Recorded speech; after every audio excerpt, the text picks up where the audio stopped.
All right. Anyway, I think on my first video I already touched on the what was it, the puffer whale arc or whatever of Toriko, right? That's when we got introduced to Knocking Master Jiro, right? When I first seen him, I was like, okay, this guy's got to be pretty strong, and he was the OG from back in the day. But damn, once you catch up, man, a Regal Mammoth arc, right? Next, we catch up to we should call him, what's his name? Sonny's introduced, so he's the other another member of the Four Heavenly Kings. They go to get this giant. It's like a giant elephant. They find one, right? And this shit is super fucking huge. The dude brings it back. What's that dude? Sonny brings it back and find out it's a baby. And they found out they got to get a bigger one. This shit was fucking huge. I mean, fucking huge. This is like a city inside of it. They had to go get that shit. Anyway, at that point in time, we finally see Toriko starting to get tested. He was getting his ass whooped in there, man. When he was trying to go through these platforms, whatever, in this biotope or whatever. He was getting his ass kicked, and I like that because a lot of times we don't get to see that in a lot of animes. Not we say he just can't be touched and shit like that, which is cool sometimes, but not all the fucking time. Especially not for an underdog story. Like we always get underdog stories where they say, "I decided I will never lose again," and from then on they never do. Or you know what I'm saying? Like it doesn't make any goddamn sense. So anyway, Toriko got his ass whooped. We got a new character, which was Sunny. The dude, he's quirky. He's obsessed with beautiful things, or what he considers beautiful, whatever. The shit was crazy. Anyway, them guys went and got that meat, and when they ate it, it's super power. Like for some, when you eat certain foods that correspond with your body or your gourmet cells, it'll level you up. That's how it works in Toriko. That and food training. That's how you get stronger. Shit, nice though. What was I gonna say? Shit. Oh, that's what I was gonna say. Like the full course meals was kind of confusing to me at first. It wasn't confusing in the sense that I didn't know what it was or whatever. I was like, okay, I get it, but how come everybody's full course meal isn't, Acacia's full course meal? That's the most powerful full course meal on the planet. Boy, you start to realize that later on in the series. Because what happens is, after seeing people say we're going to get Acacia's full course, but they still have a different full course, you start to understand that each full course corresponds with different people in different ways. And a lot of times, some people, it ain't about getting stronger. It's about, for instance, what's my man named Ichiru? When he went to his full course, it had shit to do with him getting stronger. He was just trying to help everybody else with an endless food supply. So that's how they work. And I was like, oh, it's a deeper meaning to it. I like that shit. But here's one thing about Toriko that's kind of weird. In the actual manga and everything, canon stories, sometimes you get stuff, shit that's sort of like, what am I going to say, filler within the canon. Sort of like the BB corn arc, which was the next arc. They go to get some corn. Now, don't get me wrong. It was a nice little training for Toriko and Terry, which is his pet. But I'm doing this overview for people that's already seen it anyway. I'm just trying to give you my opinions of what's going on. And it was like it was fucking filler. It wasn't bad, but they were just going to get some corn, and then they just meditated with the corn for a minute, trying to heat it up or whatever. So it felt like filler. It wasn't bad. It just felt like filler. It's like you could take the BB corn arc, you can take that whole arc out except for the final couple chapters and still get everything you need out of Toriko. That's the weird thing about some of these arcs, right?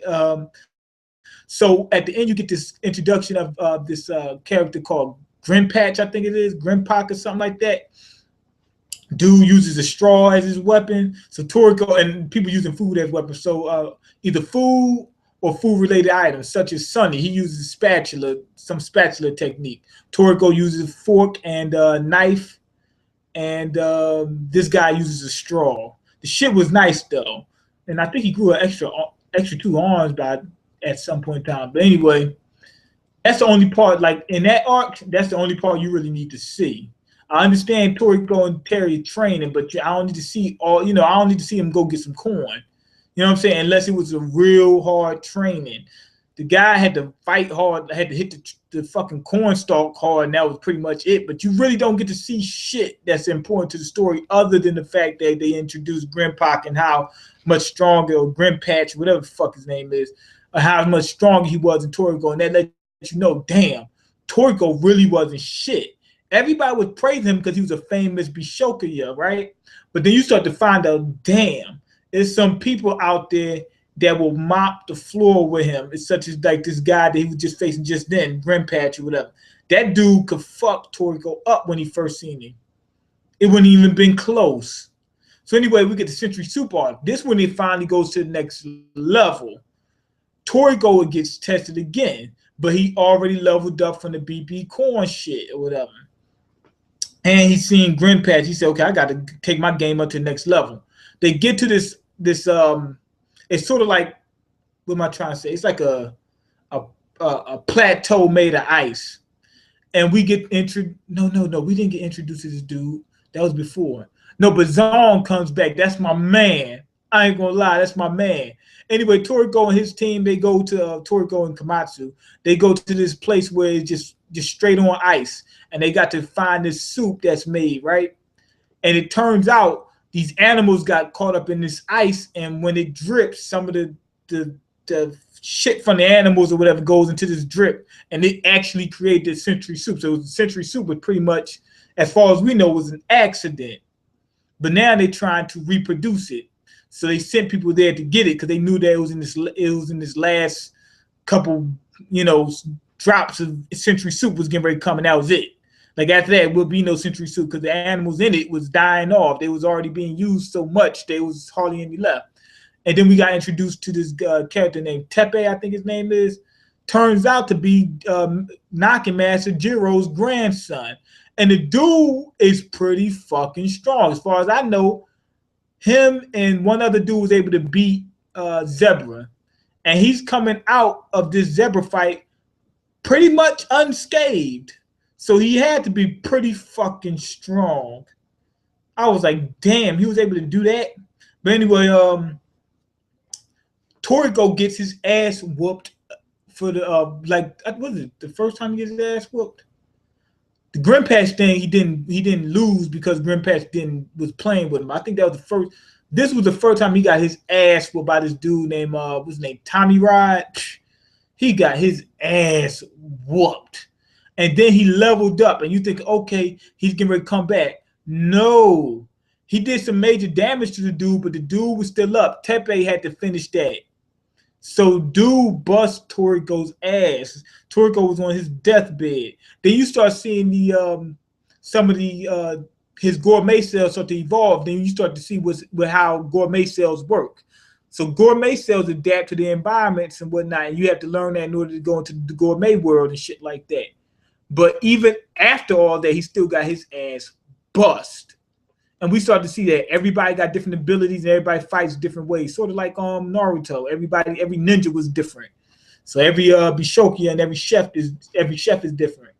And we got introduced to a chef called Setsuno or whatever, I think. I just call it Setsu because that's easier for me to remember. And we found out how fucking strong this lady is. Oh my fucking God. And here's the crazy thing. We found out that Master Jiro, or Knocking Master Jiro was her partner. So if she's that strong, and from what we seen of her was way stronger than what we seen from Jiro, right? But knowing that was her partner and he was the Bishokuya, we know that he's hiding a lot more strength. God damn. That shit was crazy.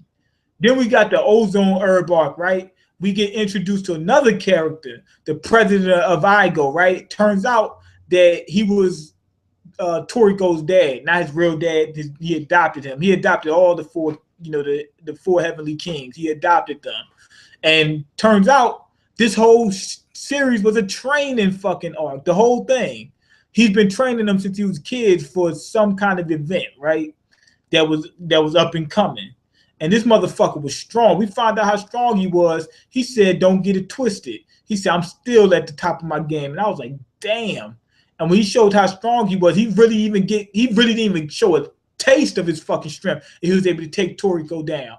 So then once I seen that, I was like, damn, is Jiro really that strong? Then they reveal not only is the president of Igo, Ichiru, and Jiro strong, they in legendary Bishokias. These motherfuckers were the disciples of the greatest Bushokia that ever lived, Acacia. They started damn, what did they bring? I think they started talking about Acacia in the third arc. Third arc? Was it the third arc? Something like that. But anyway, it turns out he and then one other them two and one other guy was his disciples. And it turns out the dude from Bishoku Kai was the was him. So that motherfucker got to be extra fucking strong, but they still don't reveal how strong these motherfuckers is. So he sends them on a training mission. He sends Toriko, Sunny, and what's my man name? Coco on training missions and whatnot to strengthen them up. And he reveals that, hey, no matter how strong you get, you need a chef. Remember, this is a cooking anime, or I mean a food anime, and cooking is one of the top most important things in there. And you had to make a partner because you had to have a partner because some of these ingredients you won't be able to use that a chef can, do work with. And he said that was his mistake. I'm guessing he didn't have a chef as part of his team. I know Jiro did. But anyway, he sends them to get this vegetable from the sky and whatnot. And they come across some strange creature and shit like that. That shit was nice. And then they reveal what it was. Later on, it's these fucking creatures called Nitro that are ancient creatures that we really still don't know much about. But they're doing something that has to do with controlling the world's gourmet items or some shit like that, the world's ingredients or something like that. I'm not exactly sure what they're doing, but they're trying to fuck shit up. Anyway, after that training arc, when Toriko goes to the get the herb and whatnot, he powers up again. You know what? I heard he finds out Sunny already went to the gourmet world. He said, "I'll go ahead and try my luck at it. See where I stand." This boy got his ass whooped. I mean, he got his ass whooped. When he first goes into the gourmet world, some creature turns around, it sensed him, and it says, "Let me just fuck him up just in case he might be a threat." Tore his ass up. This dude had to have knocking Master Jiro came in there to save him. And when we see him, damn, now we see another level of strength. This motherfucker showed extra fucking strong strength. It was nothing to him. I was like, damn, that shit was crazy. So every time, like, the crazy thing about Toriko is we see the struggle from the beginning. It's not some old magical, or I'm definitely going to win type of thing. When they bring in a new setting for the world, like the gourmet world, unlike what happened in One Piece, it gets started real quick. They said that the gourmet world is that much dangerous, right? And as soon as he get in there. Now with One Piece, don't get me wrong. Like I said, I'm still defending it because even though we're in a new world, we really only on the first island. I know we was already at the what's that island was called? Punk Hazard. Punk Hazard doesn't count.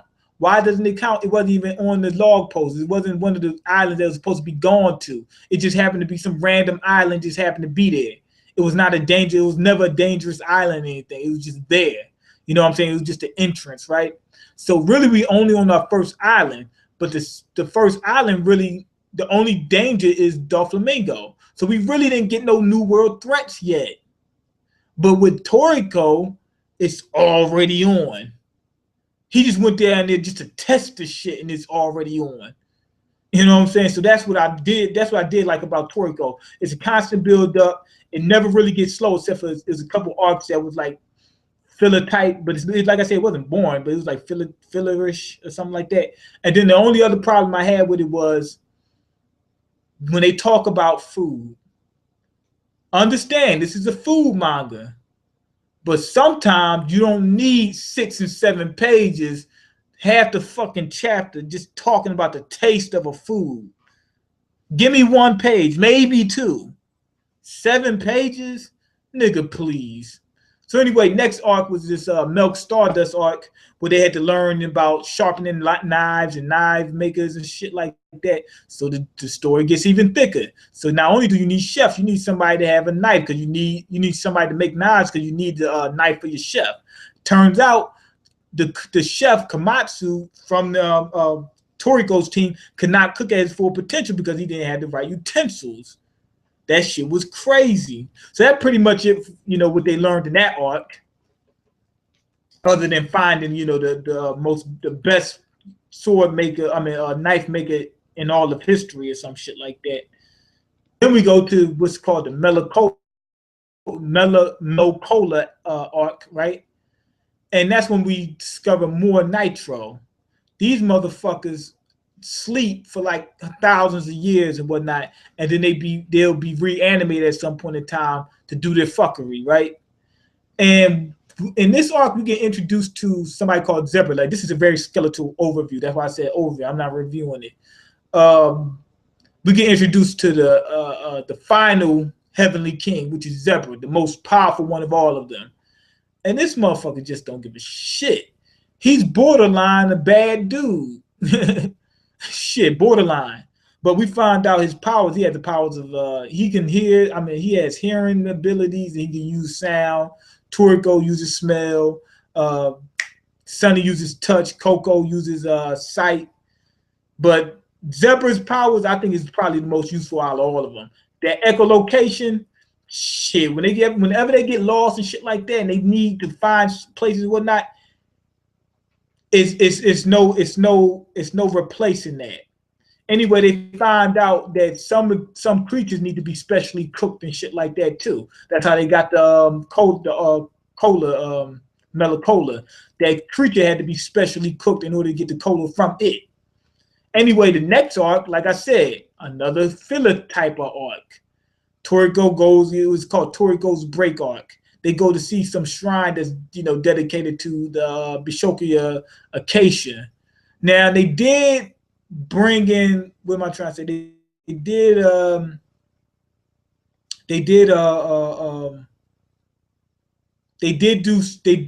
introduce you to food luck and stuff like that. So they did bring in some important things. Then they had one thing that was really like filler. This was like when they was going to look at these surprise apples or some shit like that. That was really like fillerish. So those two things is like really, that's what I was talking about with the Toriko. Some of them things just like really filler type shit. So next thing they had to do, it was Media Garlic arc or whatever. So that's when the 4 kings all finally start to get together and they got to work together. What am I talking about? My bad. They ain't trying to work together. What the fuck?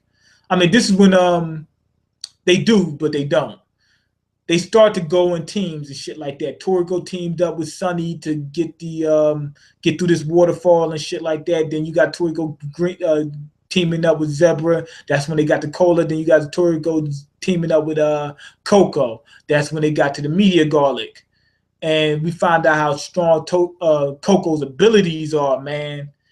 And they had some chef, whatever. He was like some kind of weird ass chef. He was stealing people's memories in order to be able to learn what they learned, learn whatever they learned about food, and that's how he used that to take over the fucking underworld or something like that. But really, that arc was it was a fun arc, but they really didn't do much other than, what am I trying to say? They got an ally, which was Live Bearer, right? Because the dude realized, damn, cooks are that important to the world, and I just strayed away from my cooking heritage and whatnot, and he went back to it because of Komatsu. Um, like I said, we found out about Coco's real true abilities. At first, we just thought he could see real good and do predictions. This motherfucker do way more than that. Toriko powers up when they ate the meteor garlic and shit like that. But that's pretty much it for that arc. It was interesting. I will say that. Then the bubble fruit arc, that's when it really got popping. They had Toriko and Komatsu really had to train. Now we see Komatsu really having to put forth some effort. Before he had to put forth effort, but he really didn't have to level up. He had to learn a new skill, whatever. This arc, they had to learn food honor. Once you learn that, it increases your accuracy. It increases your stamina. It increases your what am I trying to say? Your what's the term for it? What's the term for that? Efficiency. And it gets you to the point where Komatsu could cut animals up and they won't even know they cut. That's how efficient and effective he was. That shit was crazy. And they introduced another guy who was what was it? Gourmet Treasures or whatever. One of the 4 living gourmet treasures or whatever. And this dude uses spoons to fight. But he was nice. I ain't gonna. After that, we get another 4 beast arc, right? That's when everybody comes together. When all 4 heavenly kings, they needed to come together to fight this beast, right? We found out not only did they have to take them everything they had to fight this beast, but Nakin Master Jiro beat that shit by himself. Well, he beat the main body by himself. What you call him? What's that dude? Ichiru. He beat the fucking the limbs by himself. So that's how much stronger they was than them. 4 kings couldn't fuck with them. That shit was crazy. Anyway, they leveled up. They leveled up on that arc. They was able to finally use what's this combo ability where it manifests their hunger. They got what they call. They got 2 forms of energy on in Toriko. Sort of like in Dragon Ball Z, you got ki and whatnot. Well, in Toriko, you have calories, which is the amount of food you're burning off and to be able to use to move around and to perform attacks and whatnot. Then you also have hunger energy, which can manifest itself as some kind of like Pac-Man type shit that eats everything. That was their final attack, some Pac-Man attack.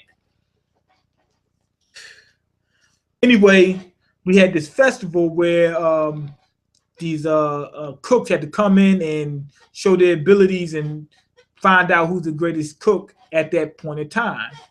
Komatsu did a very good job. They also introduced this new character named Brunch, and he was a very good chef, but he was also one of the most powerful ones too, and an important ally, later on in the series. And that's when we get to the point where the Bushokukai finally make their move. Igo finally make their move. Bushokukai actually wins, but then we find out within the Igo, the Bushokukai had spies, but within the Bushokukai and the Igo, this other organization has spies, and it was headed by this chef called Joey. I think her name was Joey, and I think she's the daughter of Froze, which was the what's his name? Acacia's cook. One good thing about this show, though, is about this series is they really bring in a lot of females. Like I think her name is Quinn or Queen or whatever. All the the beasts that like Terry and whatnot, the animal partners. A lot of them are females. A lot of the hidden chefs that we didn't know about, like Milk or whatever. That's not the chef. The disappearance chef, whatever, that was female. Milk, the knife maker, was female. It's a lot of pretty good female characters in this show, right? And they really put good use to them. Setsu, she's good female character and whatnot. They just coming out the woodwork, and I'm pretty sure, I'm almost certain that all the 8 animal kings or whatever, 8 beast kings or whatever, is probably female. If I'm not mistaken, all of them probably are, but not necessarily. Some males actually give birth to children, even in real life and like in the real world. Anyway, after all that bullshit, Ichiru dies. the Bishoku Kai gets infiltrated. They get tore up. It's a new it's a new organization that it seemed like there was it seemed like they were led by Joey, but I don't think so. Cause we bring in the new character, which is what was they called? The Blue Nitro. And I think these motherfuckers are truly behind this shit. Because what you call him, before Ichiro died, he was saying that it was some people that were behind it that you don't know about. And the guy says Nitro, which was Midori. He says Nitro. And he didn't get to finish it, but the Blue Nitro came down to finish him off. So I'm pretty sure that Joey ain't even really the what's behind it. I think it's the Blue Nitros. But anyway, we get to see how really strong fucking Ichiro was, because when he fought Midori, man, these motherfuckers were so powerful. When they fought, they affected the whole planet. So then we also see one of the weaker which is Jiro. I was thinking that we done seen his strength, and they show how strong this motherfucker truly is. I ain't gonna lie. Like, I had to get up out my seat. I had walked around and started thinking about the shit for a minute like this. I had to think about the shit. Because when they found out about Joey and whatnot and her crashing the damn fest, Jiro knew he had to move out. Now, when Jiro got there, he found out that Teppei was being mind controlled. Some kind of food that this cooks can take control of people's minds. And he's able to knock a red nitro and explode their head at the same time. But what really caught me, I was like, damn, because those creatures, Zebra, you see how strong Zebra is. He was able to beat the three, but it took a decent amount of force to do it. But then they came back 7 times stronger, and Jiro was able to just beat him with one pluck. But what really caught me was when I started walking around, was that fucking attack, Grand Knocking. Oh my fucking Lord. Grand Knocking, man. It didn't make no damn sense how strong that shit was. Felt like something fell in my eye. It didn't make no damn sense how strong it was. He was able to knock almost everybody on the planet with one punch. So when we were seeing Setsu, how strong she was, and then we finally get to see how strong Jiro really was, it was like, okay, there we go. That's the Bishokia, Setsu's Bishokia, right? And what I started to realize was, especially in the fight with Toriko versus what's my man name? Starjin, right? Those damn forks and shit that he be creating is real. Like, I was seeing it, and I kept saying, I think they're just trying to show that in the manga, just so we could, as a representation of his attack. But every time I looked, I kept saying, damn, that shit starting to look real, more and more real, like the motherfuckers interacting with it. But like, what really made me was with the bubble arc, was when that Chef Chiyo or whatever, when she used that that cutting board and the shit was breaking, it was real. And then the dude used a spoon to lock them in, that shit was real. And then Toriko was able to make shields and armor and shit like that. At a certain point in time, I came to realize that I said, damn, these motherfuckers' attacks are actually being manifested as real objects. That shit was crazy. I actually like it, even though it seems weird. After that, we get the Billion Bird arc, which was when, like I told you, when I really found out exactly what they meant by 4-course meals, because I seen how Ichiro really wasn't making a 4-course meal for himself. It was really for the whole planet. I said, oh, that's why everybody's 4-course meal ain't the same. Some people 4-course meal got fucking shit. What is it? Ingredients in it, like level 2, capture level 2 in it. You know what I'm saying? But that's what they like, and or that's what their gourmet cells respond to. But they want, occasion 4-course meal because it's it'll power the demons up or whatever, the gourmet demons up. At the last arc we go through was some air arc, right? That's when we finally get to one of the actual 8 beasts, like the fucking real G's of the gourmet world. We get to the gourmet world, we find out how strong it is off top. Matter of fact, when they're going into the gourmet world, right? They come across this spiked sea, right, that can cut through any fucking thing. That was still in the human world, technically. That was still in the human world. Then when they get to the gourmet world, when they touch land, Technically, that was still in the human world. It was still in the human world boundaries. It was just on a gourmet world island. Like the gourmet world island actually was coming across the divider between the human world and the gourmet world, which actually shows how the gourmet world is growing. So at some point in time, the human world is done. It's going to all be gourmet world. Anyway, they had to get acacia solid, which was called air, right? And I kept saying, how the fuck you going to cook air? Every time I kept saying, like when we seen the other fruit, like they showed the air fruit before, I said, there ain't never fucking air. Turns out the actual food was inside the fruit. The fruit just holds air. It's like a membrane around it that they eat. So that's what it was. And for some reason, this one creature, that horse creature, it survived just by breathing. That shit was crazy. But anyway, after that, fucking Kamasu almost get dealt with. He almost get killed.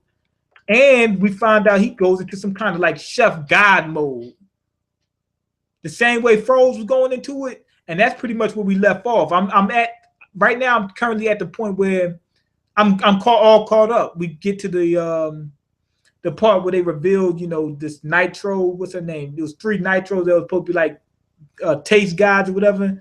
And she's getting ready to show them, bring them to the, who was it? The Monkey King or some shit like that. He's one of the 8 beasts. You know what's really catching me off guard is that Kiss is one of the 8 beasts, because I don't understand how Coco comes across that a beast that fucking powerful, not even in the gourmet world. Like, how did it get to the human world? And it was, like, he just showed up with it. It was just there. I see how Toriko got his one of his 8, king beast, whatever the fuck it was. They cloned it. What you call him? What's my man name?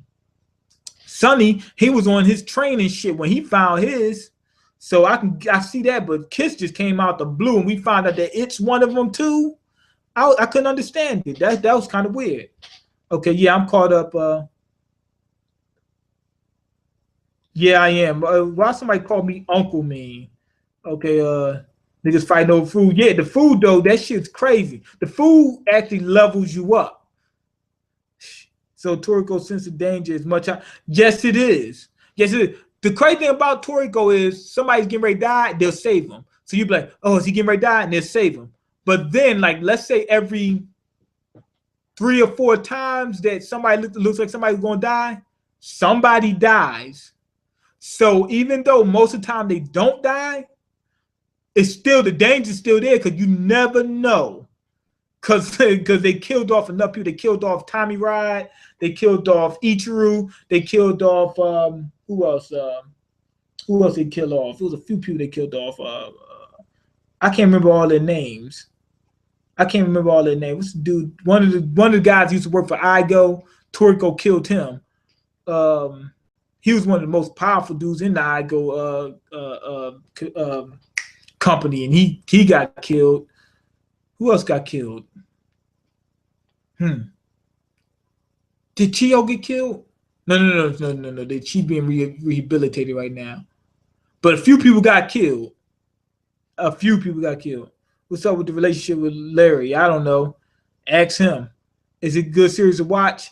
I'm hearing that the anime is not that good. That's what I'm hearing. This is sensitive to a motherfucker. I did watch a couple fights in the anime, and it looked weird as shit.